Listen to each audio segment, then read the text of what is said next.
know what I'm going to do? I'm going to ask Jan to join, and I'll ask Jan the first question. It gives you a chance to fix your program if you like. Yes, I'll try and do that. But you may still have people watching you, so no pressure. That's okay. Jan, so you talked about lifelong learning. Yes. Does that have to be done in a university environment, or how do we do lifelong learning? No, I mean, you're learning all the time in different settings in your real life. You're sort of, whenever you're at a party, you pick up your telephone and try to come up with the answer to a question that you're having. So you're learning all the time.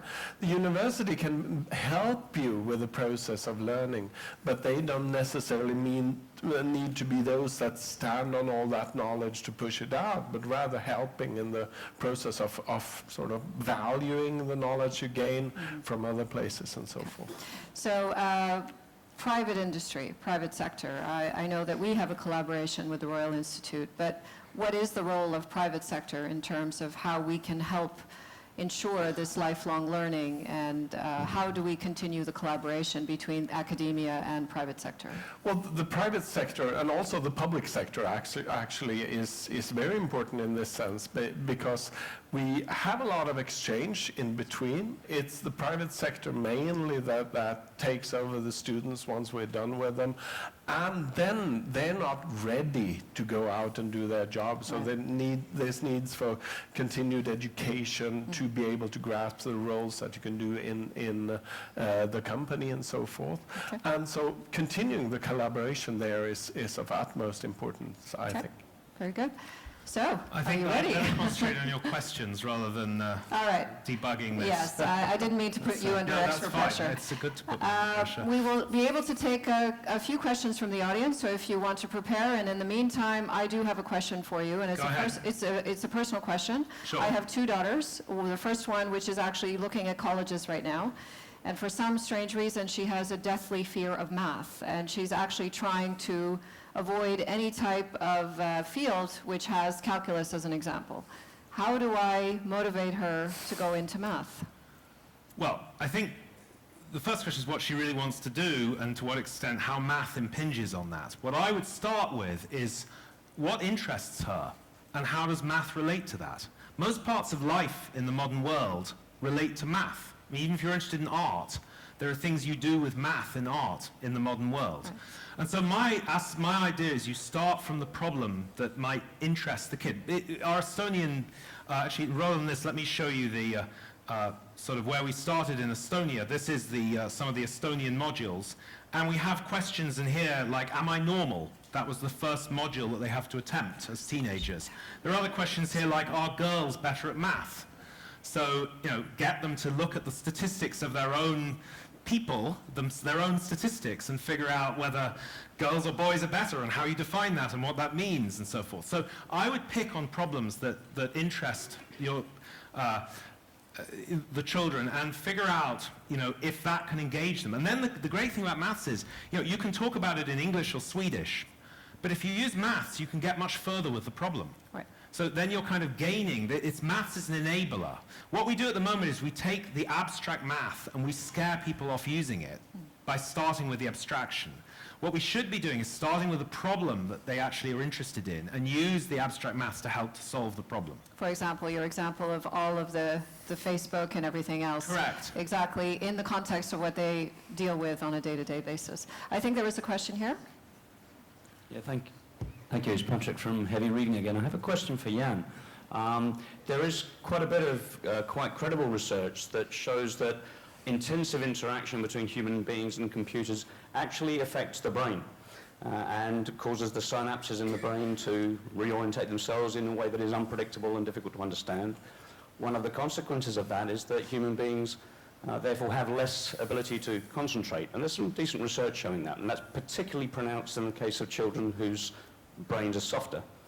In all of the discussion that you made, You talked entirely about the positive aspects Yeah. of IT, but you didn't discuss any of the negative aspects. Would you? And that's quite discuss those? deliberate from my side, because I feel that the negative sides get much more attention in media and so forth, so I would want to show the positive sides of it.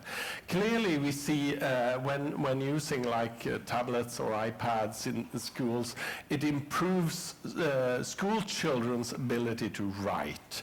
We've seen that when the school children, for example, do essay works on things, that their ability to produce more text, use a better language, use longer words and so forth, improves significantly when doing this, particularly among boys.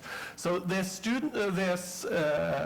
surveys and experiments that show both the positive sides and shows the negative sides of things. So I'm aware of all of these studies that are there, but I want to push forward these positive things, because today when you go to school and discuss the school settings, it's always the negative things that gets the most attention.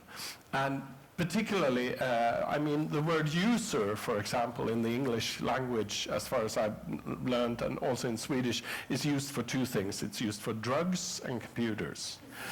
And those are the two things you as a parent are invited to school to hear lectures about. You get lectures as a parent to warn you about your children's use of drugs and to warn you about your children's use of computers, rather than sort of showing the positive aspects and showing how you can benefit and learn out of that. So that's why I deliberately chosen to put the emphasis on the positive effects. Another question? For Conrad, if you reduce, I'm here. You're there, that's good. If you reduce the emphasis on the computing stage of solving a problem, don't you reduce people's understanding of how to phrase the question? I don't believe so. In fact, I believe potentially it's the opposite. I think that again, it's a question of outcomes. Exactly what outcomes are you aiming for? And I think, for example, knowing terminology and knowing how to set up problems is a more crucial outcome than we give it credit for right now. I think in all automation cases, you need to separate, in a sense, the mechanics inside the machine from how you interact with today's machine. So what I sometimes call the essence of the subject versus, so to speak, today's mechanics of the moment. So a recent example of this, just to take it out of context, is photography. You know, and we're in a good place to discuss that here. You know, if photography was a mainstream subject in today's schooling, I expect that it would start with how to load a film into a camera still, because it would have muddled up the process of that moment of loading films into cameras with the artistry of photography. And in a sense, that's what's happened with maths. For hundreds of years, you yourself, the critical problem was sitting there getting the calculating to be done, and that was the hard thing you couldn't get across. Now we've mechanized the hell out of that. So I think the answer to your question is, I think one can spend much more time on much harder problems, which you then have to learn how to set up, which are fuzzier, and I think that will gain experience. I think the way people will learn how to set the problems up is experience. And you can do much more experience on much more real problems that are harder. So that's why I think it goes the other way, actually. Okay. Stefano Rizzato from La Stampa, Italy. I have a question for Professor Wolfram. I'm one of the few that spent many hours of his life learning ancient Greek, and this is relevant. This is relevant for my question, because some would say that the skipping abstract math would prevent our children or so on, students, from learning from the process of solving such a difficult operations and so on. So do you deny also the value of the effort, linked to abstract math? So I think you've got to be careful when you talk about abstract maths as to what you're talking about. So what I was talking about here in step 2, I would call abstraction, taking the real problem and making it into abstract maths. That's a crucial step. You know, coming up with the equation to solve, in my other example, that's a crucial step. But we're not doing very much of that in today's classroom. The teacher is giving you the problem, the equation to solve. So, but the step 3 here of taking that to the answer mostly it's a process that you learn but you don't understand.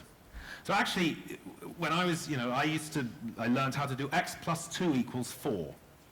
What did I learn? I learned at school that you move the 2 from the left to the right and change its sign, right? Which has nothing to do with what's going on, really.